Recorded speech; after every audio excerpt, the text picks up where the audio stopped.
Welcome to this explainer. Today we're diving into something that's honestly a huge hidden risk in the energy sector right now. Utility-scale battery energy storage systems, or BESS. We're zeroing in on capacity guarantees. If you're in project finance or asset management, you already know these systems are the absolute backbone of grid stability. But there's a pretty massive illusion playing out behind the scenes. What these batteries can actually deliver versus what's being promised, it's not always matching up. So let's unpack exactly what this illusion is and the real financial fallout it's triggering across the industry.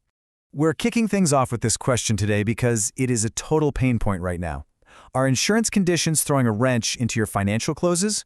Project financiers, risk officers, developers, you're doing all the heavy lifting. You get the project lined up and then boom, right at the finish line, the insurance conditions just shift right under your feet. It's incredibly frustrating. We need to figure out why underwriters are suddenly slamming on the brakes like this. All right, Section 1, the capacity illusion. Let's see what's really going on here. For a long time, the industry kind of just assumed that manufacturer self-certification was enough. I mean, we've been relying heavily on these aggressive nameplate capacity ratings, especially the ones slapped onto hardware by Tier 2 and Tier 3 manufacturers. We treated them like they were absolutely bulletproof guarantees. But as we're all painfully learning, just because it says so on the box doesn't mean it's going to translate to reality on the grid. And this right here perfectly illustrates the core issue. It's expectation versus reality. You look at what these Tier 2 and Tier 3 manufacturers publish, these factory data sheets with super optimistic degradation curves, and it paints this flawless picture of a battery system performing perfectly over its entire lifespan. But then, you look at the reality of the true deliverable energy. It is a stark contrast. The hardware is just not living up to those aggressive promises. Moving right along to Section 2, the audit awakening. So how are we finding this out? Mandatory third-party pre-commissioning audits are totally changing the game. This isn't just a paper review from a desk somewhere. Independent testers are physically showing up on site, they're hooking up these massive battery containers, and they are rigorously measuring the true deliverable energy. They take those real-world metrics and stack them right up against the factory data sheets. And honestly, what they're finding is pretty alarming. They're exposing systematic capacity overstatements, proving that those beautiful degradation curves we just talked about, they simply don't hold up in the real world. Which brings us to Section 3, the financial fallout. You know, finding out a battery doesn't work as advertised, it's not just an engineering headache. It literally morphs into a massive financial crisis overnight. Insurers and project lenders are finally waking up to these overblown ratings. Underwriting teams are simply not going to take on risks they can't accurately quantify. So as they push for much tighter risk controls based on all these new audit findings, they are actively pulling back their coverage.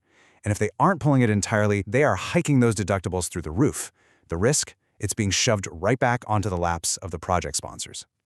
The absolute killer here is the timing. If we trace this timeline, you go through Step 1, project planning, blissfully relying on that self-certification. Then Step 2, pre-commissioning, where the audits expose the gaps. Step 3, underwriters react by pulling coverage or hiking deductibles. And boom, Step 4, your financial close is completely disrupted.